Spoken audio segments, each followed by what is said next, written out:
ദൈവ തിരുനാമം വാഴ്ത്തപ്പെടുമാറാകട്ടെ.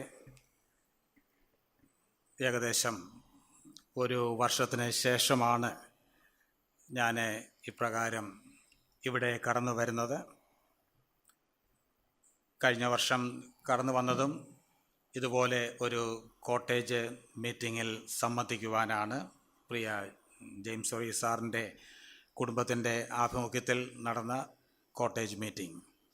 ഇപ്രാവശ്യം സ്പർജൻ കുമാർ സാറിൻ്റെ വീടിൻ്റെ ആഭിമുഖ്യത്തിൽ നടക്കുന്ന കോട്ടേജ് മീറ്റിങ്ങിൽ സംബന്ധിക്കുവാനാണ് കടന്നു വന്നിരിക്കുന്നത്. ഞാൻ കടന്നു വരാൻ അല്പം താമസിച്ചു പോയി. അതുകൊണ്ട് സാറിൻ്റെ സാക്ഷ്യമൊന്നും പൂർണ്ണമായി കേൾക്കുവാൻ എനിക്ക് കഴിഞ്ഞില്ല. എങ്കിലും പ്രിയ സാറിനെ കഴിഞ്ഞ 1-2 വർഷങ്ങളായിട്ട് പരിചയമുണ്ട്. ഒറ്റ വാക്കിൽ അദ്ദേഹത്തെക്കുറിച്ച് ഞാനൊരു സാക്ഷ്യം പറഞ്ഞാൽ, he is a personification of simplicity, meekness and humility. ലാളിത്യത്തിൻ്റെയും വിനയത്തിൻ്റെയും അതുപോലെ സൗമ്യതയുടെയും ആൾരൂപമാണ് താൻ എന്ന് ഞാൻ പറയാതെ തന്നെ നിങ്ങൾക്കറിയാം. താൻ കുന്നുകുഴിയിൽ കടന്നു വരുമ്പോഴൊക്കെ ഞാനാണ് തൻ്റെ പ്രസംഗം ട്രാൻസ്ലേറ്റ് ചെയ്യുന്നത്. അതിനുള്ള അവസരവും എനിക്ക് കിട്ടിയിട്ടുണ്ട്. ഉന്നതമായ ഒരു ഔദ്യോഗിക സ്ഥാനം വഹിക്കുമ്പോൾ തന്നെ പ്രിയ സജി സഹോദരൻ ഓർപ്പിച്ചതുപോലെ അതൊന്നും തൻ്റെ തലയ്ക്ക് പിടിക്കാതെ വളരെ വിനയത്തോടെ സാക്ഷ്യമുള്ളവനായി താൻ ആ ജോലിസ്ഥാനത്ത് നിൽക്കുന്നു. അതോർത്ത് നിങ്ങളോടൊപ്പം ഞാനും സന്തോഷിക്കുന്നു. ഇനിയുമുള്ള അല്പസമയം ദൈവവചന കേൾവിക്ക് വേണ്ടി ഉള്ളതാണ്. ഇന്നത്തേത് സ്പെഷ്യൽ കോട്ടേജ് മീറ്റിംഗ് മാത്രമാണ്. നാളെ മുതലാണ് ബൈബിൾ സ്റ്റഡി ആരംഭിക്കുന്നത്. അതുകൊണ്ട് ഇന്ന് വളരെ ലളിതമായ ഒരു ചിന്ത നിങ്ങളോട് പങ്കുവയ്ക്കുവാൻ ഞാൻ ആഗ്രഹിക്കുന്നു. കഴിഞ്ഞ പ്രാവശ്യം കടന്നു വന്നപ്പോഴും ഞാൻ ഒരു ക്യാരക്ടർ സ്റ്റഡി, ഒരു വ്യക്തി ജീവിത പഠനമാണ് എടുത്തത്. ഈ പ്രാവശ്യവും അങ്ങനെ തന്നെയാണ് ഉദ്ദേശിക്കുന്നത്. സമയം കുറവായിരിക്കുമ്പോൾ ലളിതമായ ഒരു പഠനം എന്ന നിലയിൽ ഇങ്ങനെയുള്ള പഠനങ്ങളാണ് കൂടുതൽ സഹായകരമാകുന്നത്. അതുകൊണ്ടാണ് അങ്ങനെ ഒരു വിഷയം തിരഞ്ഞെടുത്തിരിക്കുന്നത്. നമുക്ക് ആമുഖമായിട്ട് ഉൽപ്പത്തി പുസ്തകം 5-ാം അധ്യായം അതിൻ്റെ 21 മുതൽ 24 വരെയുള്ള വാക്യങ്ങൾ ശ്രദ്ധിക്കാം. Genesis chapter 5 versus 21 to 24. സഹോദരന്മാർക്ക് ആർക്കെങ്കിലും അത് ശബ്ദമുയർത്തി വായിക്കാം.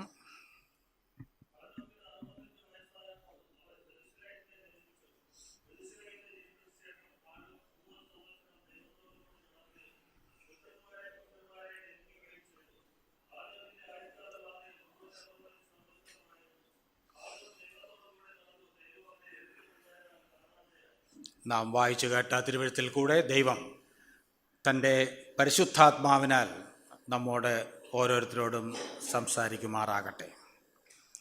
വിശുദ്ധ വേദപുസ്തകം ഒരു ചരിത്ര ഗ്രന്ഥമാണ്. വ്യക്തികളുടെ ചരിത്രം, കുടുംബങ്ങളുടെ ചരിത്രം, അതുപോലെ ദേശത്തിൻ്റെയും ലോകത്തിൻ്റെയും ഒക്കെ ചരിത്രം നാം തിരുവെഴുത്തിൻ്റെ പേജുകളിൽ കാണുന്നു. ധാരാളം ജീവചരിത്രങ്ങൾ വിശേഷാൽ പഴയ നിയമത്തിൽ നാം കാണുന്നുണ്ട്. ഒരുപക്ഷെ ഇതൊക്കെ വായിക്കുമ്പോൾ നമുക്ക് തോന്നും, എന്തിനാണ് ഇത്ര അധികം ജീവചരിത്രങ്ങൾ രേഖയാക്കി നമുക്ക് തന്നിരിക്കുന്നത്? എന്നാൽ ആ ചോദ്യത്തിൻ്റെ ഉത്തരം അപ്പോസ്തലനായ പൗലോസ് നൂറ്റാണ്ടുകൾക്ക് മുമ്പേ വളരെ വ്യക്തമായി പറഞ്ഞിട്ടുണ്ട്. റോമാലേഖനം 15:4 നാം ഇപ്രകാരം വായിക്കുന്നു, മുന്നെഴുതിയിരിക്കുന്നതൊക്കെയും നമ്മുടെ ഉപദേശത്തിനായിട്ട്. ഉപദേശം എന്ന് ഉദ്ദേശിക്കുന്നത് ഇൻസ്ട്രക്ഷൻ എന്നാണ് ഇംഗ്ലീഷിൽ കൊടുത്തിരിക്കുന്നത്. ഡോക്ട്രിൻ അല്ല, ഇൻസ്ട്രക്ഷൻ. നമ്മുടെ ബുദ്ധിയുപദേശത്തിനായി, ഗുണദോഷത്തിനായി, പ്രായോഗിക ജീവിത നിർദ്ദേശങ്ങൾക്കായിട്ടാണ് എഴുതിയിരിക്കുന്നത്. ആ വാക്യം തുടരുന്നു, നമുക്ക് തിരുവെഴുത്തുകളാൽ ഉളവാകുന്ന സ്ഥിരതയാലും ആശ്വാസത്താലും നമുക്ക് പ്രത്യാശ ഉണ്ടാകേണ്ടതിന് തന്നെ എഴുതിയിരിക്കുന്നു. 1 കൊരിന്ത്യർ 10:6-11 വാക്യങ്ങളിൽ പൗലോസ് വീണ്ടും പറയുന്നുണ്ട്, ഇസ്രായേലിൻ്റെ ചരിത്രം വിവരിച്ചിട്ട് ഇത് ദൃഷ്ടാന്തമായി അവർക്ക് സംഭവിച്ചു, ലോകാവസാനം വന്നെത്തിയിരിക്കുന്ന നമുക്ക് ബുദ്ധിയുപദേശത്തിനായി എഴുതിയുമിരിക്കുന്നു. അതുകൊണ്ട് ഈ 3000, 4000, 5000 വർഷങ്ങൾക്ക് മുമ്പ് ജീവിച്ച ഭക്തന്മാരുടെയൊക്കെ ജീവചരിത്രം രേഖയാക്കി തന്നിരിക്കുന്നതിൻ്റെ പിന്നിൽ ദൈവത്തിൻ്റെ പരിശുദ്ധാത്മാവിന് വളരെ വ്യക്തമായ കൃത്യമായ ഒരു ലക്ഷ്യമുണ്ട് എന്ന് നാം മറന്ന് പോകരുത്. ഇത് നമ്മുടെ പ്രയോജനത്തിനു വേണ്ടിയാണ് രേഖയാക്കി തന്നിരിക്കുന്നത്. ദൈവത്തിന് ഇതിൻ്റെ പിന്നിൽ വ്യക്തമായ ഉദ്ദേശ്യം ഉണ്ട്. പലപ്പോഴും ഞാനിങ്ങനെ പറയാറുണ്ട്, ഈ ജീവചരിത്ര പഠനങ്ങൾ നാം അത് പഠിക്കുമ്പോൾ നാം ശ്രദ്ധിക്കേണ്ട ചില കാര്യങ്ങളുണ്ട്. ഈ ജീവചരിത്ര പഠനങ്ങളെയൊക്കെ അല്ലെങ്കിൽ ജീവചരിത്ര രേഖകളെയൊക്കെ ഒരു ട്രാഫിക് സിഗ്നലിനോട് ഉപമിക്കാൻ സാധിക്കും. ട്രാഫിക് സിഗ്നൽ നാം എല്ലാം കണ്ടിട്ടുണ്ട്. മുകളിൽ ചുവന്ന ലൈറ്റ്, നടുക്ക് ആംബർ അല്ലെങ്കിൽ ഓറഞ്ച്, താഴെ പച്ച. പ്രധാനമായിട്ട് ചുവപ്പും പച്ചയുമാണ് ട്രാഫിക് സിഗ്നലിൽ ഉള്ളത്. അതിൻ്റെ അർത്ഥവും നമുക്കറിയാം. ഏത് ജീവചരിത്രം നാം എടുത്താലും അതിലെല്ലാം ചുവപ്പും പച്ചയും കാണാൻ സാധിക്കും. ഞാൻ പറഞ്ഞതിൻ്റെ താല്പര്യം മനസ്സിലായി കാണുമെന്ന് പ്രതീക്ഷിക്കുന്നു. നമുക്ക് അനുകരിക്കാവുന്ന അനേക കാര്യങ്ങളുണ്ട്. അതാണ് പച്ച എന്ന് ഞാൻ പറഞ്ഞത്. അവ നാം അനുകരിക്കണം. എന്നാൽ നമുക്ക് അനുകരിക്കാൻ പാടില്ലാത്ത ചില കാര്യങ്ങളുണ്ട്.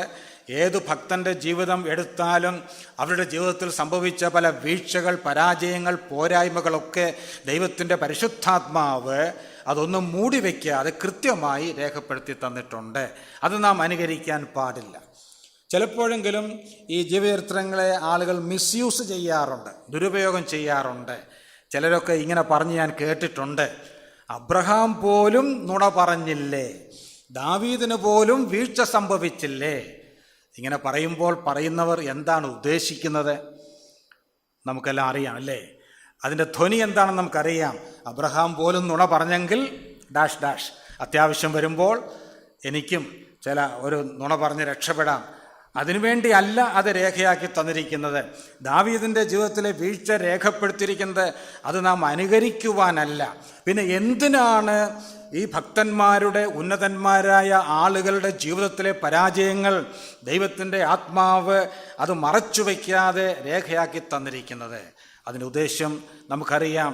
ഇത്രയും ഉന്നതരായ ആളുകളുടെ ജീവിതത്തിൽ, ഇത്രയും ഭക്തന്മാരായ ആളുകളുടെ ജീവിതത്തിൽ പരാജയങ്ങൾ സംഭവിച്ചെങ്കിൽ നമ്മുടെയൊക്കെ ജീവിതത്തിൽ പരാജയങ്ങൾ സംഭവിക്കുവാൻ, വീഴ്ചകൾ സംഭവിക്കുവാൻ സാധ്യതകളുണ്ട്. അതുകൊണ്ട് നാം വളരെ സൂക്ഷിക്കണം. നാഷണൽ ഹൈവേയിൽ കൂടെ ഒക്കെ പോകുമ്പോൾ നാം കണ്ടിട്ടുണ്ട്, ചില സ്ഥലങ്ങളിൽ ഒരു ബോർഡ് കാണാം, ആക്സിഡൻറ്റ് പ്രോൺ കിലോമീറ്റർ, അപകട സാധ്യത കൂടിയ മേഖല. എന്തിനാണ് ആ ബോർഡ് വെച്ചിരിക്കുന്നത്? ആ ബോർഡ് കാണുമ്പോൾ നമ്മളാരും പറയുകയില്ല ഇത് അപകട സാധ്യത കൂടിയ മേഖലയാണെന്ന് ഗവൺമെൻറ് ഡിക്ലെയർ ചെയ്തിട്ടുണ്ട്, അതുകൊണ്ട് ഞാനും കൂടി ഒരു അപകടം ഉണ്ടാക്കാം. അങ്ങനെ സുബോധമുള്ള ആരും പറയുകയില്ല. എന്തിനു വേണ്ടിയാണ് ബോർഡ് വെച്ചിരിക്കുന്നത്? ഇത് അപകട സാധ്യത കൂടിയ മേഖലയായതുകൊണ്ട് വാഹനമോടിക്കുന്ന ഞാനും നിങ്ങളും വളരെ സൂക്ഷിച്ച് ആ മേഖല അപകടം ഒഴിവാക്കി തരണം ചെയ്യണം എന്ന് പറഞ്ഞതുപോലെ ഭക്തന്മാരുടെ ജീവിതത്തിലെ പരാജയങ്ങളും പോരായ്മകളും രേഖയാക്കി തന്നിരിക്കുന്നത് അത് അനുകരിക്കുവാനല്ല, പിന്നെയോ നാം കൂടുതൽ കരുതലുള്ളവരായി, സൂക്ഷ്മതയുള്ളവരായി ജീവിക്കുവാനാണ്. അതുകൊണ്ട് ഭക്തന്മാരുടെ ജീവിതത്തിലെ നല്ല കാര്യങ്ങളിൽ നിന്നും പരാജയങ്ങളിൽ നിന്നുമൊക്കെ നമുക്ക് പഠിക്കുവാൻ സാധിക്കും. ഞാൻ മുഖവര പറഞ്ഞ സമയം നീട്ടുന്നില്ല. നമുക്ക് നാം വായിച്ച വേദഭാഗത്തേക്ക് നമ്മുടെ ശ്രദ്ധയെ തിരിക്കാം. വളരെ പ്രസിദ്ധമായ, പരിചിതമായ ഒരു വേദഭാഗമാണ് നാം വായിച്ച് കേട്ടത്. ഈ വേദഭാഗത്തിനൊരു തലക്കെട്ട് കൊടുത്താൽ ഇങ്ങനെ പറയാൻ സാധിക്കും, ഇനോക്ക് ഹു വാക്ക്ഡ് വിത്ത് ഗോഡ്. ദൈവത്തോടുകൂടെ നടന്ന ഹാനോക്ക്. വാസ്തവത്തിൽ 22-ാം വാക്യത്തിലും 24-ാം വാക്യത്തിലും ആ പ്രയോഗം റിപ്പീറ്റ് ചെയ്യുന്നുണ്ട്, ആവർത്തിച്ച് വരുന്നുണ്ട്. ഹാനോക്ക് 300 സംവത്സരം ദൈവത്തോടുകൂടെ നടക്കുകയും എന്ന് 22-ാം വാക്യത്തിൽ നാം വായിക്കുന്നു. 24-ാം വാക്യത്തിൽ ഹാനോക്ക് ദൈവത്തോടുകൂടെ നടന്നു എന്നും നാം വായിക്കുന്നു. കേവലം 4 വാക്യങ്ങളിലാണ് ഈ വേദഭാഗത്ത് ഹാനോക്കിൻ്റെ ജീവചരിത്രം ദൈവത്തിൻ്റെ ആത്മാവ് രേഖപ്പെടുത്തിയിരിക്കുന്നത്. എന്നാൽ അവിടെ ആവർത്തിച്ച് പറയുകയാണ്, ഹാനോക്ക് ദൈവത്തോടുകൂടെ നടന്നു. He walk with God. ആ ഒരു പ്രയോഗത്തിൻ്റെ വിശദാംശങ്ങളിലേക്ക് ഒന്ന് പോയി ഇന്നത്തെ പഠനം പൂർത്തീകരിക്കുവാനാണ് ഞാൻ ആഗ്രഹിക്കുന്നത്. അല്ലാതെ ഹാനോക്കിൻ്റെ ജീവചരിത്രത്തിൻ്റെ സമ്പൂർണമായ ഒരു പഠനം അല്ല ഉദ്ദേശിക്കുന്നത്. ഹാനോക്ക് ദൈവത്തോടു കൂടെ നടന്നു. ഉൽപ്പത്തി പുസ്തകം 5-ാം അധ്യായം നാം വായിച്ചാൽ വാസ്തവത്തിൽ അതല്പം വിരസമായ ഒരു അധ്യായമാണ്, അല്ലേ? ഓരോ ഖണ്ഡികയും അവസാനിപ്പിക്കുന്നത് എങ്ങനെയാണ്? പിന്നെ അവൻ മരിച്ചു. ഇതിങ്ങനെ ആവർത്തിച്ച് ഈ അധ്യായത്തിൽ കാണുന്നുണ്ട്. മനോരമയിലെ നിര്യാതരായി കോളം വായിക്കുന്നത് പോലെ നമുക്ക് തോന്നിപ്പോകും, അല്ലേ? പിന്നെ അവൻ മരിച്ചു. എന്നാൽ അങ്ങനെ പറഞ്ഞു വരുമ്പോൾ ആദാം മുതൽ ഏഴാമനായ ഹാനോക്കിനെ കുറിച്ച് വ്യത്യസ്തമായൊരു വാചകമാണ് ദൈവത്തിൻ്റെ ആത്മാവ് രേഖപ്പെടുത്തുന്നത്. എന്താണ് നാം വായിക്കുന്നത്? ഹാനോക്ക് ദൈവത്തോടുകൂടെ നടന്നു, ദൈവം അവനെ എടുത്തുകൊണ്ടതിനാൽ കാണാതെയായി. ദൈവത്തിന് സ്തോത്രം. ഒരു എഴുത്തുകാരൻ ഈ അധ്യായത്തെക്കുറിച്ച് ഇങ്ങനെ പറഞ്ഞിട്ടുണ്ട്: ഹാനോക്കിൻ്റെ ജീവചരിത്രം അനേകം ശവക്കല്ലറകളുടെ നടുവിൽ ഉയർന്നും പൊങ്ങിയും നിൽക്കുന്ന ഒരു പ്രകാശഗോപുരമാണ്. It is a tower among the tombs. അനേകം ശവക്കല്ലറകളെ കുറിച്ചാണ് ഈ അധ്യായത്തിൽ നാം വായിക്കുന്നത്. എന്നാൽ ഹാനോക്ക് അതിൻ്റെ നടുവിൽ ഉയർന്നും പൊങ്ങിയും നിൽക്കുന്ന ഒരു പ്രകാശഗോപുരമാണ്. അതുകൊണ്ട് ഈ പൂർവ്വപിതാവിൻ്റെ ജീവിതത്തിൽ നിന്ന് ചില നല്ല കാര്യങ്ങൾ നമുക്ക് തീർച്ചയായും പഠിക്കുവാനുണ്ട്. അതിലേക്ക് നിങ്ങളുടെ ശ്രദ്ധയെ തിരിക്കുവാനാണ് ഞാൻ ആഗ്രഹിക്കുന്നത്. ഹാനോക്ക് ദൈവത്തോടു കൂടെ നടന്നു. വേദപുസ്തകത്തിൽ പഴയ നിയമത്തിലും പുതിയ നിയമത്തിലും നടപ്പ് അല്ലെങ്കിൽ യാത്ര എന്ന് പറയുന്നത് ജീവിതത്തിൻ്റെ ചിത്രമാണ്. അതൊരു ഫിഗർ ഓഫ് സ്പീച്ചാണ്, ഒരു ആലങ്കാരിക പ്രയോഗമാണ്. നമുക്കറിയാം, നമ്മുടെ തന്നെ സാഹിത്യകാരന്മാരും കവികളുമൊക്കെ ജീവിതത്തെ യാത്രയോട് ഉപമിച്ച് എഴുതിയിട്ടുണ്ട്. ജീവിതയാത്രക്കാര കാലടികൾ എങ്ങോട്ടെന്നൊരു പാട്ട് നമ്മളും പാടാറുണ്ടല്ലേ. അപ്പോൾ ജീവിതത്തെ യാത്രയോട് ഉപമിക്കുക എന്നുള്ളത് പുരാതന കാലം മുതലേ ഉള്ള ഒരു സമ്പ്രദായമാണ്. വേദപുസ്തകവും അതുതന്നെയാണ് ചെയ്യുന്നത്. ജീവിതം ഒരു നടപ്പാണെങ്കിൽ, ജീവിതം ഒരു യാത്രയാണെങ്കിൽ, യാത്രയുടെ ചില പ്രത്യേകതകൾ, ചില സവിശേഷതകൾ ജീവിതവുമായി ഉപമിച്ച് നമുക്ക് ചിന്തിക്കാൻ സാധിക്കും.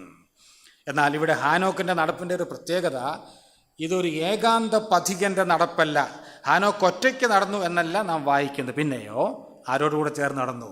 ദൈവത്തോട് കൂടെ ചേർന്ന് നടന്നു. ദൈവവും ഹാനോക്കുമായിട്ടുള്ള അവരൊരുമിച്ചുള്ള ഹാനോക്കിൻ്റെ സ്പിരിച്വൽ ജേർണി, തൻ്റെ ആത്മീയ യാത്ര, ആത്മീയ ജീവിതയാത്ര, അതാണ് ഈ ഭാഗത്ത് രേഖപ്പെടുത്തിയിരിക്കുന്നത്. അതിൻ്റെ 2-3 സവിശേഷതകൾ ഒന്നെടുത്ത് പറയുവാൻ ഞാൻ ആഗ്രഹിക്കുന്നു. വാസ്തവത്തിൽ ഹാനോക്കിനെ കുറിച്ച് അധികം വാക്യങ്ങൾ വേദപുസ്തകത്തിലില്ല. ഇവിടെ 4 വാക്യങ്ങളുണ്ട്. പിന്നെ നാം പുതിയ നിയമത്തിലാണ് കാണുന്നത്. ലൂക്കോസ് 3 ആ വംശാവലി പറഞ്ഞു വരുമ്പോൾ ഹാനോക്ക് എന്ന പേര് നാം കാണുന്നു. പിന്നെ എബ്രായ ലേഖനം 11:5 കാണുന്നു. യൂദാ 14:15 അവിടെ ഹാനോക്കിൻ്റെ പ്രവചനവും കാണുന്നു. ഇതെല്ലാം കൂടെ ചേർത്താൽ ഒരു 8 വാക്യങ്ങൾ മാത്രമേ നമുക്ക് ഹാനോക്കിനെ കുറിച്ച് ലഭിക്കുന്നുള്ളൂ. എന്നാൽ വാക്യങ്ങൾ കുറവാണെങ്കിലും ഈ മനുഷ്യൻ്റെ ജീവിതത്തെക്കുറിച്ച് പ്രസംഗിക്കുന്ന പ്രസംഗകർക്ക് മണിക്കൂറുകൾ പ്രസംഗിക്കുവാനുള്ള വക ഈ ജീവിതത്തിൽ ഉണ്ട്. തൻ്റെ യാത്രയുടെ ചില സാദൃശ്യങ്ങൾ ഈ ബന്ധത്തിൽ ഓർപ്പിക്കാൻ ഞാൻ ആഗ്രഹിക്കുന്നു. നമുക്കറിയാം, ഒരു യാത്രയാകണമെങ്കിൽ അതിന് വ്യക്തമായ ഒരാരംഭ സമയം അഥവാ സ്ഥാനം ഉണ്ടായിരിക്കണം. There should be a definite time or place of origin. ഒരു വ്യക്തമായ ആരംഭ സമയവും സ്ഥാനവും ഉണ്ടായിരിക്കണം. ഇവിടെ ഇരിക്കുന്ന നമ്മിൽ ആരോടെങ്കിലും എവിടെ നിന്ന് വരുന്നു എന്ന് ചോദിച്ചാൽ നാം എന്തുത്തരം പറയും? ഒന്നുകിൽ ഒരു സ്ഥലം പറയും, അല്ലെങ്കിൽ പറയും ഞാൻ വീട്ടിൽ നിന്ന് വരുന്നു, അല്ലെങ്കിൽ ഹോസ്റ്റലിൽ നിന്ന് വരുന്നു. അപ്പോൾ കൃത്യമായ വ്യക്തമായ ഒരു ആരംഭ സമയം, സ്ഥാനം ഏത് യാത്രയ്ക്കുമുണ്ട്. ജീവിതയാത്രയ്ക്കും അതുണ്ട്. എപ്പോഴാണ് നമ്മുടെയൊക്കെ ജീവിതയാത്ര ആരംഭിച്ചത്? അങ്ങനെ ചോദിച്ചാൽ എല്ലാവരും പറയും ഞാൻ ജനിച്ചപ്പോൾ തന്നെ ആരംഭിച്ചു. എന്നാൽ ഇവിടെ നാം യാത്ര എന്നുള്ളത് കൊണ്ട് ഉദ്ദേശിക്കുന്നത് കേവലം ജീവിതയാത്രയല്ല, പിന്നെയോ ഹാനോക്കിൻ്റെ ആത്മീയ ജീവിതയാത്രയാണ്. ഹാനോക്ക് ദൈവത്തോടുകൂടെ നടന്ന കാര്യമാണ് രേഖപ്പെടുത്തിയിരിക്കുന്നത്. അങ്ങനെയാണെങ്കിൽ ചോദ്യം ഇതാണ്: എപ്പോഴാണ് ഹാനോക്കിൻ്റെ ആത്മീയ ജീവിതയാത്ര ആരംഭിച്ചത്? എപ്പോഴാണ്? ആ വാക്യം ഒന്ന് നോക്കി പറഞ്ഞേ, എപ്പോഴാണ്? 21-ാം വാക്യത്തിൽ നാം വായിക്കുന്നു, 65 വയസ്സായപ്പോൾ. വളരെ കൃത്യമായത് പറഞ്ഞിട്ടുണ്ട്. 65-ാമത്തെ വയസ്സിലാണ് ഹാനോക്ക് ദൈവത്തെ കണ്ടുമുട്ടിയത്. 65-ാമത്തെ വയസ്സിലാണ് തനിക്കൊരു മാനസാന്തരമുണ്ടായത്. പുതിയ നിയമഭാഷയിൽ പറഞ്ഞാൽ 65-ാമത്തെ വയസ്സിലാണ് ഹാനോക്ക് രക്ഷിക്കപ്പെടുന്നത്. അങ്ങനെയാണെങ്കിൽ ഈ 65-ാം വയസ്സുവരെ ഹാനോക്ക് എങ്ങനെയാണ് നടന്നത്? എങ്ങനെയാണ് ജീവിച്ചത്? ദൈവത്തെ കൂടാതെ സ്വന്തം ഇഷ്ടപ്രകാരം തൻ്റെ ജഡത്തിനും മനോവികാരങ്ങൾക്കും അനുസരിച്ച് സ്വാർത്ഥമായൊരു ജീവിതം നയിച്ചു. ഓരോരുത്തൻ താൻ്റെ വഴിക്ക് തിരിഞ്ഞിരുന്നുവെന്ന് യെശയ്യാവ് 53 നാം വായിക്കുന്നത് പോലെ സ്വന്തം ഇഷ്ടപ്രകാരമുള്ള ജീവിതം, ദൈവത്തെ കൂടാതെയുള്ള ജീവിതം, പാപത്തിൻ്റെ വഴികളിൽ താൻ ജീവിച്ചു. എന്നാൽ ദൈവത്തിന് സ്തോത്രം, 65-ാമത്തെ വയസ്സിൽ തനിക്കൊരു വഴിത്തിരിവുണ്ടായി. There was a turning point in his life. അപ്പോൾ എന്താണ് ഈ 65-ാം വയസ്സിൽ സംഭവിച്ചത്? അതറിയാൻ നമുക്കെല്ലാം താല്പര്യമുണ്ട്. വേദപുസ്തകത്തിൻ്റെ ഒരു പ്രത്യേകത, പലപ്പോഴും ജീവചരിത്രങ്ങളൊക്കെ വളരെ ഹ്രസ്വമാണ്, വളരെ ചുരുങ്ങിയ വാക്കുകളിലാണ് അതൊക്കെ പറഞ്ഞിരിക്കുന്നത്. അതുകൊണ്ട് അധികം വിശദാംശങ്ങൾ നമുക്ക് കിട്ടുന്നില്ല. എന്നാൽ ആ വിശദാംശങ്ങളിലേക്ക് വിരൽ ചൂണ്ടുന്ന ചില സൂചനകൾ ഇവിടെ ഉണ്ട്. അതെന്താണെന്ന് ചോദിച്ചാൽ അതൊക്കെ നാം മനസ്സിലാക്കുന്നത് ഹാനോക്കിൻ്റെ പേരിൽ നിന്നും ഹാനോക്കിൻ്റെ മകൻ്റെ പേരിൽ നിന്നുമാണ്. വേദപുസ്തകത്തിലെ പേരുകളുടെ പ്രത്യേകതകൾ നമുക്കറിയാമല്ലോ. എന്താണ് പ്രത്യേകതകൾ? മിക്കവാറും എല്ലാ പേരുകൾക്കും അർത്ഥമുണ്ട്, അല്ലേ? മിക്കവാറും എല്ലാ പേരുകൾക്കും അർത്ഥമുണ്ട്. ചിലതിൻ്റെയൊക്കെ അർത്ഥം നമുക്കറിയത്തില്ല. എന്നാൽ നമുക്കറിയാം, ഇന്ന് പലപ്പോഴും മാതാപിതാക്കൾ കുഞ്ഞുങ്ങൾക്ക് പേരിടുമ്പോൾ എല്ലാവരും അർത്ഥമൊന്നും നോക്കിയല്ല പേരിടുന്നത്. വിളിക്കാൻ എളുപ്പമുള്ള പേര് വേണം, അല്ലേ? അപ്പൻ്റെ പേരിൻ്റെ ആദ്യത്തെ അക്ഷരവും അമ്മയുടെ പേരിൻ്റെ ആദ്യത്തെ അക്ഷരം കൂടെ ചേർന്നാൽ പേരായി കഴിഞ്ഞു. ഇന്ന് പേരിടാനൊക്കെ വളരെ എളുപ്പമാണ്. ഒരിക്കൽ മനോരമയിൽ വർഷങ്ങൾക്ക് മുമ്പ് ഒരു റിപ്പോർട്ട് വന്നു. കേരളത്തിലെ ഒരു KSRTC ഡ്രൈവറുടെ കഥയാണ് ആരോ എഴുതിയിരുന്നത്. അദ്ദേഹം തീരുമാനിച്ചു തൻ്റെ മക്കൾക്ക് ഇടുന്ന പേര് വേറെ ആരും ഇമിറ്റേറ്റ് ചെയ്യാൻ പാടില്ല, അനുകരിക്കാൻ പാടില്ല, വളരെ യുണീക്കായ പേര് കൊടുക്കണം. അദ്ദേഹം വളരെ ചിന്തിച്ച് താൻ ഇട്ട പേര്, തനിക്ക് 4 ആൺമക്കളുണ്ടായിരുന്നു, അവർക്ക് വളരെ ടെക്നിക്കലായിട്ടുള്ള പേര് കൊടുത്തു. താൻ കൊടുത്ത പേരുകൾ എന്താണെന്ന് അറിയാമോ? First gear, second gear, third gear and fourth gear. ഡ്രൈവറാണല്ലോ എപ്പോഴും ഗിയർ തിരിക്കുന്ന ഓർമ്മയ്ക്ക്. അപ്പോൾ വീട്ടിൽ വന്നാൽ എല്ലാവരും ഗിയർ എന്ന് വിളിച്ചാൽ മതി. ആ സംഭവം വായിച്ചപ്പോൾ ഞാൻ ഓർത്തുപോയി. ഭാഗ്യത്തിന് അദ്ദേഹത്തിന് 4 ആൺമക്കളെ ഉണ്ടായിരുന്നുള്ളൂ. 5ാമതൊരു കുട്ടി ജനിക്കുകയും അത് പെൺകുട്ടിയുമായിരുന്നെങ്കിൽ റിവേഴ്സ് ഗിയർ എന്ന് പേര് കൊടുക്കേണ്ടി വരുമായിരുന്നു. എന്നാൽ അങ്ങനൊരു ഗതികേടുണ്ടായില്ല. അപ്പോൾ ഇങ്ങനെയൊക്കെയാണ് ആളുകളിന്ന് പേര് കൊടുക്കുന്നത്. എന്നാൽ വേദപുസ്തകത്തിലെ പേരുകൾ അങ്ങനെയല്ല. ഹാനോക്ക് വളരെ മനോഹരമായൊരു പേരാണ്. എന്താണ് ആ പേരിൻ്റെ അർത്ഥം? ഇനോക്ക് മീൻസ് ഡെഡിക്കേറ്റഡ്. ഞാൻ ചിന്തിക്കുന്നത് ഹാനോക്ക് ജനിച്ചപ്പോൾ തൻ്റെ മാതാപിതാക്കൾ ഈ പൈതലിനെ കരങ്ങളിലെടുത്തുകൊണ്ട് ദൈവസന്നിധിയിൽ തന്നെ പ്രതിഷ്ഠിച്ചുകൊണ്ട് ഇങ്ങനെ പറഞ്ഞു, ദൈവമേ, ഇത് അങ്ങയുടെ ദാനമാണ്, ഞങ്ങൾ ഈ പൈതലിനെ അങ്ങയ്ക്ക് വേണ്ടി ഡെഡിക്കേറ്റ് ചെയ്യുന്നു, അങ്ങയ്ക്ക് വേണ്ടി സമർപ്പിക്കുന്നു. സമർപ്പിക്കപ്പെട്ടത് എന്നാണ് ആ പേരിൻ്റെ അർത്ഥം. വളരെ മനോഹരമായൊരു പേര്. മാതാപിതാക്കൾ എപ്പോഴൊക്കെ ഹാനോക്കെന്ന് വിളിക്കുമോ അപ്പോഴൊക്കെ ഹാനോക്കിനറിയാം ഞാൻ ദൈവത്തിനു വേണ്ടി സമർപ്പിക്കപ്പെട്ട ഒരു പൈതലാണ്. എന്നാൽ 65-ാം വയസ്സുവരെ ഹാനോക്ക് തൻ്റെ പേരിനൊത്ത് ജീവിച്ചില്ല. 65-ാം വയസ്സിലാണ് ഹാനോക്ക് സ്വമേധയ തന്നെ ദൈവത്തിന് സമർപ്പിച്ച് സാക്ഷാൽ ഹാനോക്കായി മാറിയത്. അപ്പോൾ പിന്നെ ഒരു ചോദ്യം ഉദിക്കുന്നു, എന്താണ് വാസ്തവത്തിൽ ഈ 65-ാം വയസ്സിൽ സംഭവിച്ചത്? ഇവിടെ എഴുതിയിട്ടുള്ളത് തനിക്കൊരു മകൻ ജനിച്ചു എന്നാണ്, മെഥൂശലഹ്. എന്നാൽ അതിനു മുമ്പ് ചില കാര്യങ്ങൾ സംഭവിച്ചിട്ടുണ്ട്. അതെന്താണെന്ന് ചോദിച്ചാൽ അതിൻ്റെ സൂചന നമുക്ക് കിട്ടുന്നത് ഈ മെഥൂശലഹ് എന്നുള്ള പേരിൻ്റെ അർത്ഥത്തിൽ നിന്നാണ്. ആരാണ് മെഥൂശലഹ്? എന്താണ് അദ്ദേഹത്തിൻ്റെ പ്രത്യേകത? നമുക്കെല്ലാം അറിയാം. ലോക ചരിത്രത്തിൽ ഏറ്റവും കൂടുതൽ വർഷങ്ങൾ ജീവിച്ചിരുന്ന വ്യക്തിയാണ് മെഥൂശലഹ്. എത്ര വർഷങ്ങൾ ജീവിച്ചു? 969 വർഷങ്ങൾ. മെഥൂശലഹിൻ്റെ ജീവിതകാലം ദീർഘമായിരുന്നു, പേരും അല്പം ദീർഘമാണ്. എന്താണ് അതിൻ്റെ അർത്ഥമെന്നറിയാമോ? When he dies it will be sent. അവൻ മരിക്കുമ്പോൾ അത് അയക്കപ്പെടും. അപ്പോൾ നിങ്ങൾ ചോദിക്കും, ഏതിൻ്റെ കാര്യമാണ് ഇവിടെ അയക്കപ്പെടും എന്ന് പറയുന്നത്? തുടർന്നുള്ള അധ്യായങ്ങൾ വായിച്ചാൽ നമുക്കറിയാം. മെഥൂശലഹ് മരിച്ച വർഷമാണ് നോഹയുടെ കാലത്തെ ജലപ്രളയത്താൽ ദൈവം ലോകത്തെ നശിപ്പിച്ചത്. ഒരർത്ഥത്തിൽ മെഥൂശലഹ് എന്തുകൊണ്ടാണ് ഈ 969 വർഷങ്ങൾ ജീവിക്കേണ്ടി വന്നതെന്ന് അറിയാമോ? മെഥൂശലഹിൻ്റെ ജീവിതകാലം പഴയ നിയമത്തിലെ കൃപായുഗമായിരുന്നു. ദൈവം ക്ഷമിച്ച് മനുഷ്യന് മാനസാന്തരപ്പെടുവാൻ അവസരം കൊടുത്ത് മെഥൂശലഹ് 969 വർഷങ്ങൾ ജീവിക്കേണ്ടതായിട്ട് വന്നു. അപ്പോൾ ഇതെല്ലാം കൂടെ കൂട്ടി വായിക്കുമ്പോൾ ഞാൻ ചുരുക്കി ഇങ്ങനെ പറയട്ടെ. മെഥൂശലഹിൻ്റെ ജനനത്തിന് മുമ്പ് യഹോവയായ ദൈവം ഹാനോക്കിന് പ്രത്യക്ഷനായി. ഹാനോക്കിനോട് പറഞ്ഞു, ഹാനോക്കേ, ഈ ഭൂമിയിലെ മനുഷ്യരുടെ ദുഷ്ടത, പാപം, ഇതൊക്കെ ഞാൻ കാണുന്നു. അതൊക്കെ സ്വർഗം വരെ എത്തിയിരിക്കുന്നു. ഞാനതുകൊണ്ട് ഈ ഭൂമിയെ നശിപ്പിക്കാൻ തീരുമാനിച്ചിരിക്കുന്നു. ന്യായമായി ഹാനോക്ക് ചോദിച്ചു കാണും, ദൈവമേ, അത് എപ്പോൾ സംഭവിക്കും? എൻ്റെ ജീവിതകാലത്ത് തന്നെ സംഭവിക്കുമോ? ദൈവം പറഞ്ഞു, ഇല്ല, നിൻ്റെ ജീവിതകാലത്ത് സംഭവിക്കുകയില്ല. എന്നാൽ അധികം താമസിയാതെ നിനക്കൊരു മകൻ ജനിക്കും. അവൻ്റെ കാലത്തും സംഭവിക്കുകയില്ല. എന്നാൽ എന്ന് അവൻ മരിക്കുമോ അന്ന് ഞാൻ അത് അയക്കും. ആ പ്രത്യക്ഷതയുടെ ഓർമ്മ നിലനിർത്താനാണ് മെതൂശലഹ് എന്ന ദീർഘമായൊരു പേര് ഹാനോക്ക് തൻ്റെ മകന് കൊടുത്തത് എന്നാണ് വേദപണ്ഡിതന്മാരുടെ അഭിപ്രായം. അത് ശരിയാണെന്ന് എനിക്ക് തോന്നുന്നു. ഏതായാലും ആ സംഭവത്തോടെ എന്ന് പറഞ്ഞാൽ ദൈവം ഹാനോക്കിന് പ്രത്യക്ഷനായി പാപത്തെക്കുറിച്ചും നീതിയെക്കുറിച്ചും വരുവാനുള്ള ന്യായവിധിയെക്കുറിച്ചും ബോധ്യപ്പെടുത്തിയപ്പോൾ ഹാനോക്ക് തീരുമാനിച്ചു തൻ്റെ ഇന്നു വരെയുള്ള ജീവിതത്തിന് ഒരു തിരശ്ശീല വീഴണം, തനിക്കൊരു പുതിയ ജീവിതശൈലി ഉണ്ടാകണം, ദൈവത്തോടു കൂടെ ചേർന്ന് ജീവിക്കണം. നമ്മുടെ ഭാഷയിൽ പറഞ്ഞാൽ ഹാനോക്ക് അന്ന് രക്ഷിക്കപ്പെട്ടു. ദൈവത്തെ തൻ്റെ ജീവിതത്തിൻ്റെ കർത്താവായി ദൈവമായി അംഗീകരിച്ചു. ദൈവത്തിന് സ്തോത്രം.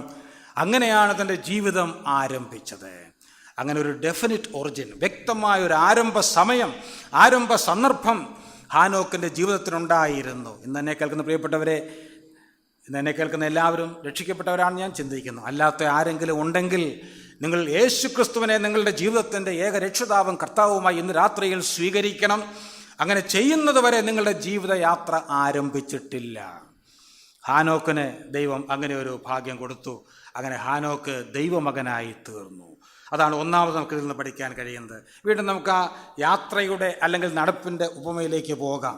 ഒരു യാത്രയാകണമെങ്കിൽ, നടപ്പാകണമെങ്കിൽ അതിന് വ്യക്തമായ കൃത്യമായ ഒരു ആരംഭ സ്ഥാനം അഥവാ സമയം ഉണ്ടാകണമെന്ന് ഞാൻ പറഞ്ഞു. തീർന്നില്ല.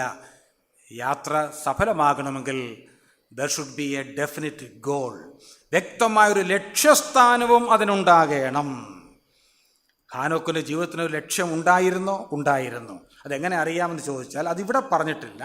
ഇവിടെ ഒരു അടയാളം വെച്ചിട്ട് നമുക്ക് പെട്ടെന്ന് പുതിയ നിയമത്തിലേക്കൊന്ന് പോകാം. എബ്രായ ലേഖനം 11:5 നിന്നാണ് അതിനെക്കുറിച്ചുള്ള സൂചന നമുക്ക് ലഭിക്കുന്നത്. നമുക്ക് വളരെ പരിചയമുള്ള വാക്യമാണ്, എങ്കിലും ഒന്ന് വായിക്കാം. എബ്രായ ലേഖനം 11 വിശ്വാസ വീരന്മാരുടെ പട്ടിക അവതരിപ്പിക്കുമ്പോൾ എന്താണ് എബ്രായ ലേഖനകാരൻ പറയുന്നത്?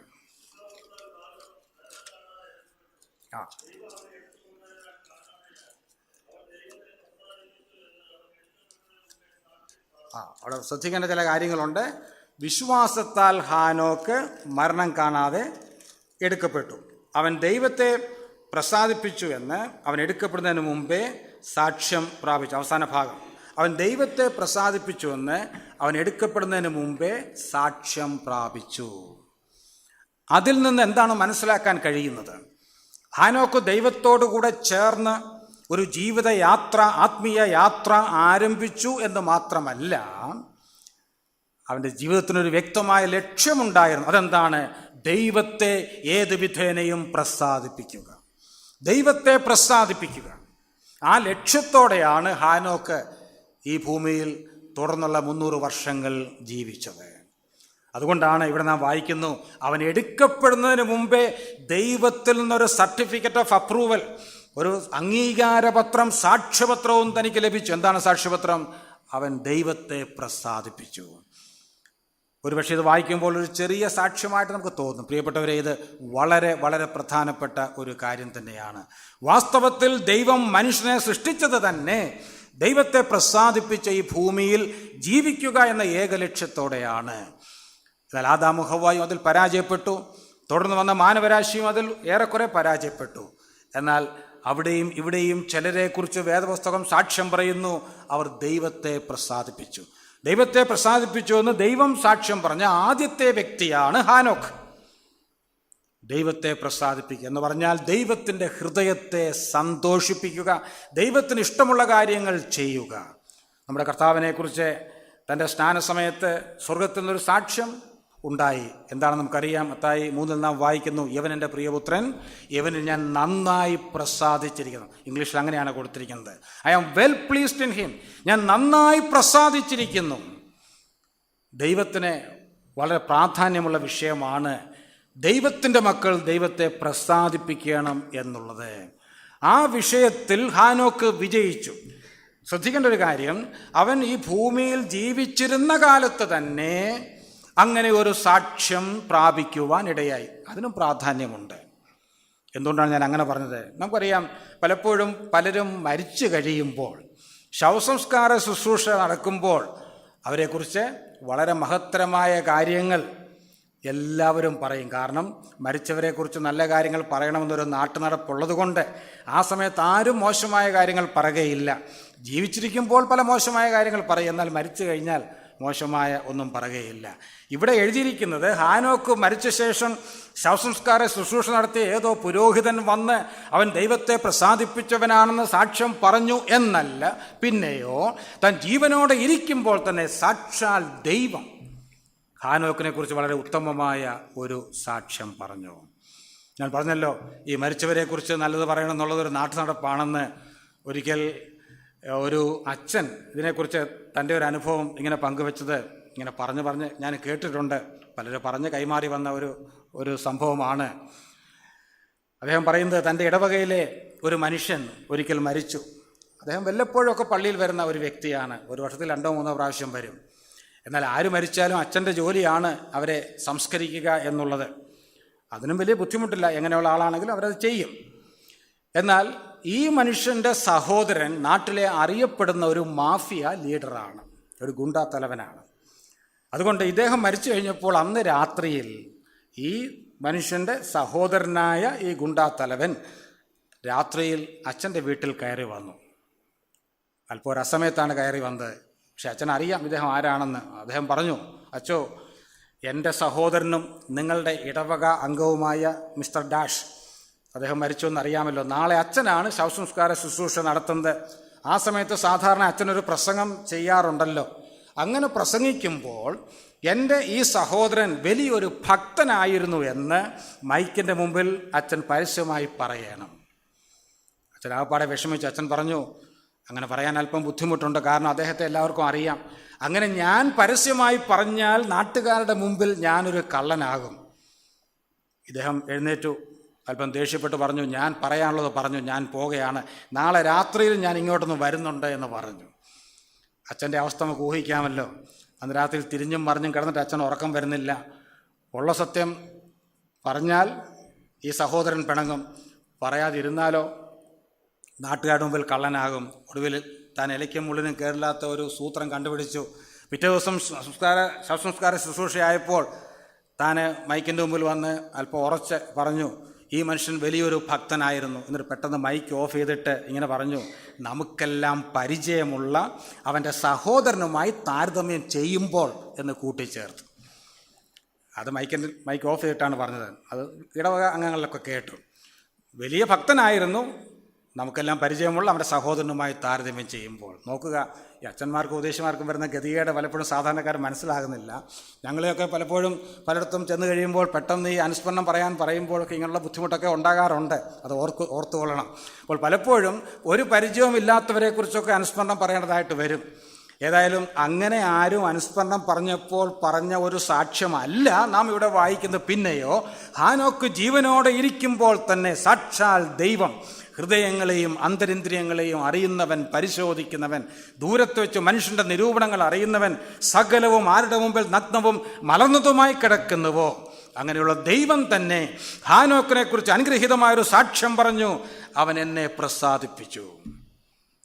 എങ്ങനെയാണ് ദൈവത്തെ പ്രസാദിപ്പിക്കാൻ കഴിയുന്നത്? അടുത്ത വാക്യത്തിൽ എബ്രായ ലേഖനകാരൻ എഴുതുന്നു, എന്നാൽ വിശ്വാസം കൂടാതെ ദൈവത്തെ പ്രസാദിപ്പിക്കുവാൻ കഴിയുന്നതല്ല. ഏതാണ് ഇവിടെ പറയുന്ന വിശ്വാസം? വിശ്വാസത്തിന് 2 തലങ്ങളുണ്ടെന്ന് നമുക്കറിയാം. രക്ഷിക്കുന്ന വിശ്വാസവും നിലനിർത്തുന്ന വിശ്വാസവും. Saving faith and sustaining faith. എബ്രായർ 11 പ്രധാനമായി എബ്രായ ലേഖനകാരൻ ഊന്നൽ കൊടുക്കുന്നത് ആ സസ്റ്റെയിനിങ് ഫെയ്ത്തിനാണ്. രക്ഷിക്കുന്ന വിശ്വാസം ഉള്ള ആളുകൾ അനുദിന ജീവിതത്തിൽ ദൈവത്തിൽ മാത്രം ആശ്രയിച്ച് അവരുടെ ജീവിതം നയിക്കണം. അങ്ങനെ ജീവിക്കുവാൻ ഹാനോക്കിന് കഴിഞ്ഞു എന്നാണ് നാം ഇതിൽ നിന്ന് മനസ്സിലാക്കാൻ കഴിയുന്നത്. എന്നെ കേൾക്കുന്ന പ്രിയപ്പെട്ടവരെ, നാം ഒക്കെ വിശ്വാസികളാണ്. നാം ഒരിക്കൽ വിശ്വാസം യേശുക്രിസ്തുവിൽ അർപ്പിച്ച് രക്ഷ സ്വന്തമാക്കിയവരാണ്. എന്നാൽ അനുദിന ജീവിതത്തിൽ എങ്ങനെയാണ് നാം ജീവിക്കുന്നത്? ജീവിതത്തിൻ്റെ ഏത് സാഹചര്യത്തിലും നാം കർത്താവിലാണോ ആശ്രയിക്കുന്നത്? നാം ആത്മപരിശോധന നടത്തേണ്ടത് ആവശ്യമാണ്. കേരളത്തിൽ ജീവിച്ചിരുന്ന ഒരു കവി ഉണ്ടായിരുന്നു, കുഞ്ഞുണ്ണി മാഷ്, തൃശ്ശൂർക്കാരൻ കുഞ്ഞുണ്ണി മാഷ്. അദ്ദേഹം ഇന്ന് ജീവിച്ചിരിക്കുന്നില്ല. അദ്ദേഹത്തിൻ്റെ കവിതകളെല്ലാം തൻ്റെ പേര് പോലെ തന്നെ കൊച്ചു കൊച്ചു കവിതകളാണ്. അതുകൊണ്ടല്ല കുഞ്ഞുണ്ണി എന്ന് പേര് കിട്ടിയത്, മാതാപിതാക്കൾ കൊടുത്ത പേരാണ്. ഇദ്ദേഹത്തെക്കുറിച്ച് പറയുന്നത് ഇങ്ങനെ പറഞ്ഞു കേട്ടതാണ്, ഇദ്ദേഹം കേരളത്തിലെ ക്രിസ്ത്യാനികളെ അല്പം ഒന്ന് പരിഹസിച്ചുകൊണ്ട് ഒരു ഈരടി കവിത ഇങ്ങനെ എഴുതിയിട്ടുണ്ട് എന്ന് പറഞ്ഞു കേട്ടിട്ടുണ്ട്. ആ കവിത ഇതാണ്: യേശുവിലാണൻ വിശ്വാസം, കീശയിലാണൻ ആശ്വാസം. നിങ്ങൾ കേട്ടിട്ടുണ്ടായിരിക്കാം. യേശുവിലാണൻ വിശ്വാസം, കീശയിലാണൻ ആശ്വാസം. ഒരു ഹൈന്ദവൻ കേരളത്തിലെ ക്രിസ്ത്യാനികളെ കണ്ടപ്പോൾ അവരെക്കുറിച്ച് എഴുതുവാൻ തോന്നിയ ഒരു കവിതയാണ്. കുഞ്ഞുണ്ണി മാഷിനോട് നാം ചൂടായിട്ട് കാര്യമൊന്നുമില്ല. പലപ്പോഴും പല വിശ്വാസികളുടെയും ജീവിതം കാണുമ്പോൾ ഇതല്ലേ ശരിയെന്നങ്ങ് തോന്നിപ്പോകും. ശരി, ഇനി നമ്മുടെ അനുഭവത്തിലേക്ക് വരാം. നമ്മുടെ ജീവിതത്തിന് വാസ്തവത്തിൽ ഒരു ലക്ഷ്യമുണ്ടോ? ഹാനോക്കിനെ കുറിച്ചാണ് ഞാൻ ഇത്രയും നേരം പറഞ്ഞത്. നമുക്കിത് പ്രായോഗികമാക്കണമല്ലോ. എന്താണ് നമ്മുടെ ജീവിതത്തിൻ്റെ ആത്യന്തിക ലക്ഷ്യം? പലപ്പോഴും പല വിശ്വാസികളുടെയും ജീവിതം കാണുമ്പോൾ പ്രത്യേകിച്ചൊരു ലക്ഷ്യവും ഉള്ളതായി തോന്നുകയില്ല. ഏതായാലും രക്ഷിക്കപ്പെട്ടു പോയി, ഇനി എങ്ങനെയെങ്കിലുമൊക്കെ ജീവിച്ചങ്ങ് സ്വർഗത്തിൽ പോകണം.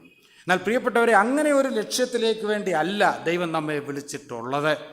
അങ്ങനെ ആയിരുന്നെങ്കിൽ രക്ഷിക്കപ്പെട്ട സമയത്ത് തന്നെ നമ്മെ കർത്താവിനെ വിളിക്കാമായിരുന്നു. He should have promoted us to glory, അല്ലേ? നമ്മളെ മഹത്വത്തിലേക്ക് ചേർക്കാമായിരുന്നു. എന്നാൽ ഈ ഭൂമിയിൽ ജീവിക്കുമ്പോൾ എന്നെയും നിങ്ങളെയും കുറിച്ച് ചില കാര്യങ്ങൾ സാധിക്കുവാൻ ദൈവം ആഗ്രഹിക്കും. എന്താണ് ലക്ഷ്യം?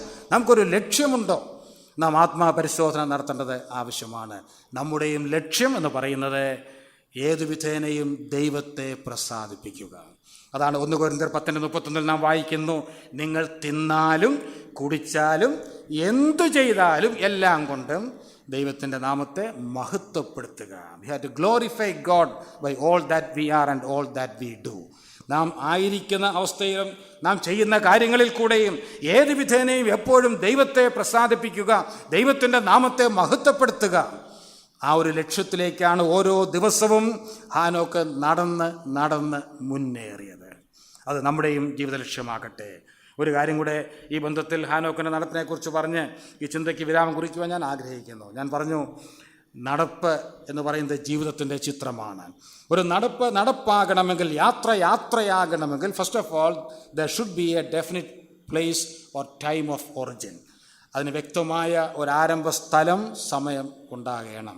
രണ്ടാമത് there should be a definite goal. വ്യക്തമായൊരു ലക്ഷ്യസ്ഥാനവും ഉണ്ടാകണം. ഒരു വ്യക്തി മാത്രം നടക്കുന്ന നടപ്പാണെങ്കിൽ ഈ 2 കാര്യങ്ങൾ മാത്രം മതി. എന്നാൽ ഇവിടെ 2 പേരാണ് നടക്കുന്നത്. ആരൊക്കെയാണ്? ദൈവവും ഹാനോക്കും.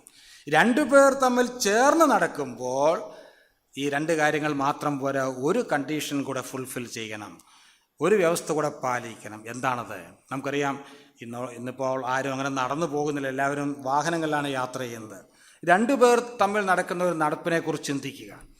ആ നടപ്പ് വിജയകരമാകണമെങ്കിൽ, സഫലമാകണമെങ്കിൽ അതിനൊരു ആരംഭസ്ഥാനവും ലക്ഷ്യസ്ഥാനവും മാത്രം പോരാ, 2 പേരും ഒരേ വേഗത്തിൽ നടക്കണം. Both of them should have the same speed. ഞാൻ ഇങ്ങനെ പറയട്ടെ, ആലങ്കാരിക ഭാഷയിൽ പറയട്ടെ, Enoch walked in the speed of God. ദൈവത്തിൻ്റെ വേഗത്തിൽ ഹാനോക്ക് നടന്നു എന്ന് പറഞ്ഞാൽ എൻ്റെ അർത്ഥം എന്താണ്? ഉസൈൻ ബോൾട്ടിനെ പോലൊക്കെ സ്പീഡിൽ ഓടിയെന്നല്ല ഉദ്ദേശിക്കുന്നത്. ദൈവത്തിൻ്റെ വേഗത്തിൽ നടന്നു എന്ന് പറഞ്ഞാൽ ദൈവിക കൂട്ടായ്മ ബന്ധത്തിൽ താൻ ജീവിച്ചു. ആമോസ് 3:3 നാം വായിക്കുന്നു, 2 പേർ തമ്മിൽ ഒത്തിട്ടല്ലാതെ ഒരുമിച്ച് നടക്കുമോ? Can two walk together unless they are agreed? 2 പേർ തമ്മിൽ ഒക്കണം. ഏതൊക്കെ കാര്യത്തിൽ? ലക്ഷ്യസ്ഥാനത്തിൽ മാത്രം പോരാ, അവരുടെ വേഗം അതും തുല്യമായിരിക്കണം. ഒരിക്കലൊരു സഹോദരനോട് പറഞ്ഞു, താൻ ഈ സത്യം പഠിച്ചത് കല്യാണം കഴിച്ചതിന് ശേഷമാണ്. ഇവിടെ ഇരിക്കുന്ന പല സഹോദരന്മാരും കല്യാണം കഴിച്ചതിന് ശേഷമാണ് അത് പഠിച്ചത്. ഞാൻ ചോദിച്ചു, എങ്ങനെയാണ്? താൻ പറഞ്ഞു, താൻ കല്യാണം കഴിച്ചു, അതിനുശേഷം താനും ഭാര്യയും കൂടെ, പഴയ കാലത്തെ സംഭവമാണ്, താനും ഭാര്യയും കൂടെ നടക്കാൻ തുടങ്ങിയപ്പോൾ 5 മിനിറ്റ് കഴിഞ്ഞപ്പോൾ 2 പേരും തമ്മിൽ 1/2 കിലോമീറ്റർ വ്യത്യാസമായി ദൂരം. അപ്പോൾ തനിക്ക് മനസ്സിലായി, ഇങ്ങനെ പോയി കഴിഞ്ഞാൽ നടപ്പും ശരിയാകത്തില്ല, കുടുംബജീവിതവും ശരിയാകത്തില്ല. അതുകൊണ്ടൊരു സ്കൂട്ടർ വാങ്ങിക്കാൻ തീരുമാനിച്ചു. പിന്നെ അവിടെ സ്പീഡിൻ്റെ പ്രശ്നമൊക്കെ പരിഹരിച്ചു, സ്കൂട്ടറിൽ പോകുമ്പോൾ മാത്രം. ഞാൻ പറഞ്ഞത് ഇത് അദ്ദേഹത്തിൻ്റെ മാത്രമല്ല, ഇവിടെ ഇരിക്കുന്ന പലരുടെയും അനുഭവമാണ്. പലരും ഇതിന് ആമേൻ പറയുമെന്ന് എനിക്കറിയാം. പലപ്പോഴും 2 പേർ തമ്മിൽ ഒരുമിച്ച് നടക്കുമ്പോൾ ആ വേഗം ശരിയായില്ലെങ്കിൽ, സ്പീഡ് ശരിയായില്ലെങ്കിൽ യാത്ര ശരിയാകയില്ല. ഹാനോക്ക് ദൈവത്തോടുകൂടെ ചേർന്ന് നടന്നു. നാം പലപ്പോഴും പറയുന്നത് ദൈവം എന്നോടുകൂടെ ഉണ്ട്.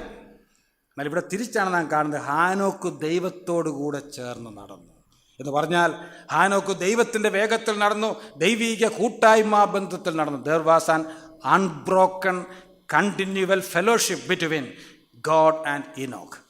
ഹാനോക്കും ദൈവവും തമ്മിൽ നിർവിഘ്നമായ നിരന്തരമായ ഒരു കൂട്ടായ്മ ബന്ധമുണ്ടായിരുന്നു. ഞാൻ എൻ്റെ പ്രായോഗിക അർത്ഥത്തിലേക്ക് വരട്ടെ. എന്താണ് അതുകൊണ്ട് ഉദ്ദേശിക്കുന്നത്? വളരെ ലളിതമായി പറഞ്ഞാൽ, ദൈവത്തിന് ഇഷ്ടമുള്ള കാര്യങ്ങളൊക്കെ ഹാനോക്കും ഇഷ്ടപ്പെട്ടു. ദൈവം സ്നേഹിച്ച എല്ലാ കാര്യങ്ങളെയും ഹാനോക്കും സ്നേഹിച്ചു. ദൈവം വെറുത്ത എല്ലാ കാര്യങ്ങളെയും ഹാനോക്കും വെറുത്തു. ദൈവത്തിൻ്റെ ഹൃദയത്തെ ഏതൊക്കെ കാര്യങ്ങൾ സന്തോഷിപ്പിച്ചുവോ അതെല്ലാം ഹാനോക്കിൻ്റെ ഹൃദയത്തെയും സന്തോഷിപ്പിച്ചു. ദൈവത്തിൻ്റെ ഹൃദയത്തെ ഏതൊക്കെ കാര്യങ്ങൾ വേദനിപ്പിച്ചുവോ അതെല്ലാം ഹാനോക്കിൻ്റെ ഹൃദയത്തെയും വേദനിപ്പിച്ചു. ഇതാണ് ആ നിർവിഘ്നമായ കൂട്ടായ്മ എന്നതുകൊണ്ട് അർത്ഥമാക്കുന്നത്. അങ്ങനെ ദൈവത്തിൻ്റെ ഹിതം, ഇഷ്ടം എന്താണെന്ന് ശരിയായി മനസ്സിലാക്കി തിരിച്ചറിഞ്ഞ് ദൈവഹിതപ്രകാരം 300 സംവത്സരങ്ങൾ ഈ ഭൂമിയിൽ ഹാനോക്ക് ജീവിച്ചു. വാസ്തവത്തിൽ ഹാനോക്കിൻ്റെ ജീവിതത്തെ നാം നോക്കുമ്പോൾ പുരാതന കാലത്തെ ഭക്തന്മാരൊക്കെ 800ഉം 900ഉം വർഷങ്ങൾ ജീവിക്കുമ്പോൾ വളരെ ചെറിയ ഒരു കാലഘട്ടം മാത്രമാണ് ഈ ഭൂമിയിൽ ഹാനോക്കിന് ലഭിച്ചത്. പക്ഷേ ആ ചുരുങ്ങിയ കാലഘട്ടം വളരെ ഭംഗിയായി ദൈവം ഉദ്ദേശിച്ച നിലയിൽ ദൈവഹിതപ്രകാരം ദൈവത്തിന് പ്രസാദകരമായ കാര്യങ്ങൾ മാത്രം ചിന്തിച്ച് പറഞ്ഞ് പ്രവർത്തിച്ച് ഈ ഭക്തനെ ജീവിക്കാൻ കഴിഞ്ഞു. എത്രയോ മാതൃകയുള്ള ഒരു ജീവിതമായിരുന്നു ഹാനോക്കിൻ്റെ ജീവിതം. ഇത് നമുക്കും ഉത്തമമായ ഒരു മാതൃകയാകട്ടെ. ശരി, ഞാൻ ഇത്രയും പറയുമ്പോൾ ചിലരെങ്കിലും ചിന്തിക്കും, ഹാനോക്ക് ജീവിച്ചിരുന്നത് ഇന്നേക്ക് ഏതാണ്ട് 5000 വർഷങ്ങൾക്ക് മുമ്പാണ്. അത്രയും പുരാതന കാലത്തൊക്കെ ജീവിക്കുന്ന ആളുകൾക്ക് ഭക്തിയോടൊക്കെ ജീവിക്കാൻ വലിയ ബുദ്ധിമുട്ടില്ല. എന്നാൽ നാം ജീവിക്കുന്ന 21ാം നൂറ്റാണ്ടിലോ എന്തെല്ലാം പ്രലോഭനങ്ങളാണ്, പ്രശ്നങ്ങളാണ്, പ്രഷേഴ്സാണ്, അല്ലേ, സമ്മർദ്ദങ്ങളാണ്. ഇന്ന് അങ്ങനെയൊക്കെ ജീവിക്കുക എന്ന് പറയുന്നത് വളരെ ബുദ്ധിമുട്ടുള്ള കാര്യമാണ്. അങ്ങനെ ആർക്കെങ്കിലും തോന്നുന്നെങ്കിൽ പെട്ടെന്ന് യൂദായുടെ ലേഖനത്തിലെ ആ വാക്യം കൂടെ ഒന്ന് വായിച്ചാൽ നല്ലതാണ്. അവിടെ യൂദായുടെ ലേഖനത്തിൽ അതിൻ്റെ 14, 15 വാക്യങ്ങളിൽ ഹാനോക്കിൻ്റെ ഒരു പ്രവചനമാണ് നാം വായിക്കുന്നത്. പക്ഷേ ആ പ്രവചനത്തിൽ ആവർത്തിച്ചു വരുന്ന ഒരു പദം നിങ്ങളെല്ലാം ഒന്ന് ശ്രദ്ധിച്ചാൽ കൊള്ളാം. എന്താണ് വരുന്നത്? അഭക്തി, ഭക്തിവിരുദ്ധം, ഭക്തികെട്ട, ഈ പദങ്ങളൊക്കെ ആവർത്തിച്ച് വരുന്നുണ്ട്. 4 പ്രാവശ്യം ഭക്തികേടിനെ കുറിച്ച് യൂദ പറയുന്നുണ്ട്. അതിൽ നിന്ന് എന്താണ് നമുക്ക് മനസ്സിലാക്കാൻ കഴിയുന്നത്? ഹാനോക്ക് ജീവിച്ചിരുന്ന ആ കാലഘട്ടവും നാം ഇന്ന് ജീവിക്കുന്ന കാലഘട്ടത്തേക്കാൾ ഒട്ടും മെച്ചമായിരുന്നില്ല. ആളുകൾ അഭക്തരായിരുന്നു, ദുഷ്ടന്മാരായിരുന്നു, നീതികെട്ടവരായിരുന്നു. അതുകൊണ്ടാണല്ലോ പിൽക്കാലത്ത് നോഹയുടെ കാലത്തെ ജലപ്രളയത്താൽ ദൈവം മുഴുഭൂമിയെ നശിപ്പിച്ചത്. അതുകൊണ്ട് ഹാനോക്കിൻ്റെ കാലമൊക്കെ ഭക്തിയോടെ ജീവിക്കുവാൻ യോഗ്യമായിരുന്നു. ഇന്ന് 21ാം നൂറ്റാണ്ടിൽ അങ്ങനെയൊന്നും ജീവിക്കാൻ സാധ്യമല്ല എന്ന് പറയുവാൻ, ഒഴികഴിവ് പറയുവാൻ എനിക്കും നിങ്ങൾക്കും സാധിക്കുകയില്ല. പ്രിയപ്പെട്ടവരെ, ഏതു കാലത്തും ഭക്തിയോടെ ജീവിക്കുക എന്ന് പറയുന്നത് വലിയ ഒരു വെല്ലുവിളിയാണ്, ബുദ്ധിമുട്ടുള്ള കാര്യമാണ്. എന്നാൽ ഹാനോക്കിന് അത് സാധിച്ചു. ദൈവത്തിന് സ്തോത്രം. രണ്ടാമത്, ചിലരൊക്കെ പറയും ഈ ഭക്തിയോടൊക്കെ ജീവിക്കണമെങ്കിൽ ഒരു കുടുംബമുണ്ടെങ്കിൽ സാധ്യമല്ല. അതുകൊണ്ടാണല്ലോ ചില സഭകളൊക്കെ അവരുടെ പുരോഹിതന്മാരൊക്കെ വിവാഹം കഴിക്കാൻ സമ്മതിക്കാത്തത്. എന്നാൽ ഹാനോക്കിൻ്റെ ജീവിതത്തിലേക്ക് നാം ഒന്ന് ശ്രദ്ധ തിരിച്ചാൽ, ഹാനോക്ക് മെഥൂശലഹനെ ജനിപ്പിച്ച ശേഷം പിന്നെ പുത്രന്മാരെയും പുത്രിമാരെയും ജനിപ്പിച്ചു നാം വായിക്കുന്നു. ഒരു വലിയ കുടുംബത്തിൻ്റെ കുടുംബനാഥനായിരുന്നു അദ്ദേഹം. എന്നിട്ടും താൻ ഭക്തിയോടെ ജീവിച്ചു. ഒന്നാമത് ഞാൻ പറഞ്ഞത്, അനീതിയും അഭക്തിയുമുള്ള ഒരു കാലഘട്ടത്തിലാണ് ഹാനോക്ക് ജീവിച്ചത്. 2, താനൊരു കുടുംബസ്ഥനുമായിരുന്നാൽ കുടുംബത്തോടുകൂടെ ഞാനും എൻ്റെ കുടുംബവുമോ ഞങ്ങൾ യഹോവയെ സേവിക്കുന്ന പിൽക്കാലത്തെ യോശുവ എഴുതി. ആ സാക്ഷ്യം ഹാനോക്കിനും പറയാൻ കഴിയും. ഞാൻ ഈ വാക്കുകളെ അവിടെ അവസാനിപ്പിക്കുമ്പോൾ മറ്റൊരു വെല്ലുവിളി കൂടെ ഉയർത്താൻ ഞാൻ ആഗ്രഹിക്കുന്നു. ഹാനോക്ക് ജീവിച്ചിരുന്ന കാലഘട്ടം അന്ന് രേഖയാക്കിയ തിരുവെഴുത്തില്ല. അങ്ങനെ ഒരു കാലഘട്ടത്തിൽ ഹാനോക്കിന് ഭക്തിയോടെ ജീവിക്കാൻ സാധിച്ചു. ഹാനോക്കിൻ്റെ ഉള്ളിൽ പരിശുദ്ധാത്മ അധിവാസവുമില്ലായിരുന്നു. എന്നിട്ടും ഭക്തിയോടെ ജീവിക്കുവാൻ ഹാനോക്കിന് സാധിച്ചു. ഇന്ന് നമുക്കുള്ള വെല്ലുവിളി എന്താണെന്ന് അറിയാമോ?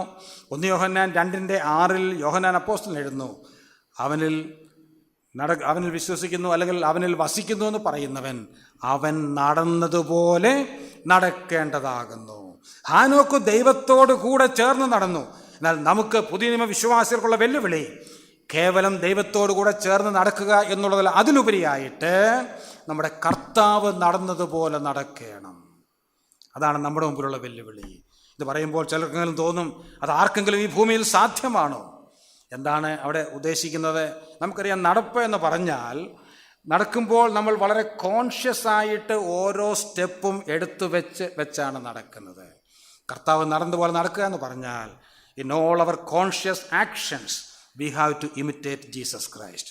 ഒരുപക്ഷെ നാം അറിയാതെ പല പാപങ്ങൾ നമ്മുടെ ജീവിതത്തിൽ സംഭവിക്കുന്നുണ്ട്. എന്നാൽ ബോധപൂർവം നാം ചെയ്യുന്ന എല്ലാ കാര്യങ്ങളിലും നമ്മുടെ കർത്താവിനെ നാം അനുകരിക്കണം. അതെങ്ങനെ സാധിക്കും?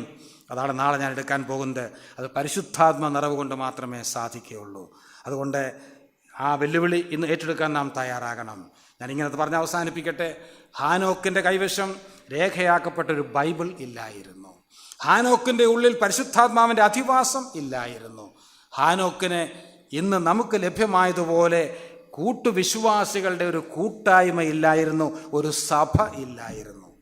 എന്നാൽ ഇന്ന് ജീവിക്കുന്ന നമുക്ക് എന്തെല്ലാം അനുകൂലമായ സാഹചര്യങ്ങളാണ് കർത്താവിനെ പോലെ ജീവിക്കുവാൻ, ദൈവത്തോടു കൂടെ ചേർന്ന് ജീവിക്കുവാൻ ദൈവം നമുക്ക് തന്നിരിക്കുന്നത്. നമ്മുടെ കൈവശം പൂർണ്ണമായ ദൈവിക തിരുവെഴുത്ത് ഉണ്ട്. ഒരു വീട്ടിൽ തന്നെ എത്ര ബൈബിളുകളാണ്! മാത്രമല്ല, നമ്മുടെ ഉള്ളിൽ കർത്താവ് വസിക്കുന്നു. സകല സത്യത്തിലും വഴി നടത്തുന്ന പരിശുദ്ധാത്മാവിനെ നമ്മുടെ ഉള്ളിൽ ദാനമായി തന്നിരിക്കുകയാണ്. മാത്രമല്ല, നമ്മെ പ്രോത്സാഹിപ്പിക്കുവാനായി കൂട്ടിനും കൂട്ടായ്മയ്ക്കുമായിട്ട് വിശ്വാസികളുടെ വലിയൊരു സംഘമുണ്ട്, സാക്ഷികളുടെ വലിയൊരു സമൂഹമുണ്ട്. ഇത്രയും അനുകൂലമായ സാഹചര്യമുള്ളപ്പോൾ കർത്താവ് നടന്നതുപോലെ നടക്കുവാൻ, ദൈവത്തോടുകൂടെ ചേർന്ന് നടക്കുവാൻ കഴിയുകയില്ല എന്ന് ഒരു എക്സ്ക്യൂസ് പറയുവാൻ, ഒഴികഴിവ് പറയുവാൻ എനിക്കും നിങ്ങൾക്കും സാധിക്കുകയില്ല, അവകാശവുമില്ല. അതുകൊണ്ട് പുരാതന ഭക്തനായ ഹാനോക്കിൻ്റെ ജീവിതത്തിൽ നിന്ന് ഈ സത്യങ്ങളൊക്കെ നാം മനസ്സിലാക്കുമ്പോൾ ഈ നല്ല കാര്യങ്ങൾ നമുക്ക് അനുകരിക്കാം. അതിനായിട്ട് നമ്മെ തന്നെ സമർപ്പിക്കാം. ദൈവത്തിൻ്റെ പരിശുദ്ധാത്മാവിൻ്റെ കൃപയിലും ശക്തിയിലും ആശ്രയിക്കാം. അങ്ങനെ വിജയകരമായൊരു വിശുദ്ധ ജീവിതം നയിക്കുവാൻ ദൈവം നമ്മെ എല്ലാവരെയും സഹായിക്കുമാറാകട്ടെ. 3 കാര്യങ്ങളാണ് നാം പ്രധാനമായി കണ്ടത്. ഹാനോക്കിൻ്റെ ആത്മീയ ജീവിതയാത്രയ്ക്ക് വ്യക്തമായ ഒരു ആരംഭ സമയം ഉണ്ടായിരുന്നു. ദൈവത്തെ കണ്ടുമുട്ടിയ ഒരു സമയം. ഇന്നിവിടെ കൂടിയിരിക്കുന്ന നമുക്കെല്ലാവർക്കും അങ്ങനെ പറയുവാൻ വേണ്ടി ഒരു ഭാഗ്യനാൾ ഉണ്ട് എന്ന് ഞാൻ ചിന്തിക്കുന്നു. തീർന്നില്ല. ഹാനോക്കിൻ്റെ ജീവിതത്തിനൊരു വ്യക്തമായ ലക്ഷ്യമുണ്ടായിരുന്നു. ഏത് വിധേനയും എല്ലാം കൊണ്ടും ദൈവത്തെ പ്രസാദിപ്പിക്കുക, ദൈവത്തിൻ്റെ നാമത്തെ മഹത്വപ്പെടുത്തുക. അത് വിശ്വാസം കൊണ്ട് താൻ സാധിച്ചു. പ്രിയപ്പെട്ടവരെ, അതുതന്നെ ആകട്ടെ നമ്മുടെയും ജീവിതത്തിൻ്റെ ഏക ലക്ഷ്യം. ഇത്രയും നാൾ നമ്മുടെ ജീവിതത്തിൻ്റെ ലക്ഷ്യം എന്താണെന്നൊരു ധാരണയില്ലാത്ത ആരെങ്കിലും തന്നെ കേട്ടിട്ടുണ്ടെങ്കിൽ ഇന്നൊരു തീരുമാനമെടുത്ത് പോകേണ്ടത് ആവശ്യമാണ്. 3ാമത് നാം കണ്ടത്, ഹാനോക്ക് ദൈവീക കൂട്ടായ്മ ബന്ധത്തിൽ എപ്പോഴും ജീവിച്ചു. ഇന്ന് നമുക്കെങ്ങനെയാണ് കൂട്ടായ്മ ആസ്വദിക്കാൻ കഴിയുന്നത്?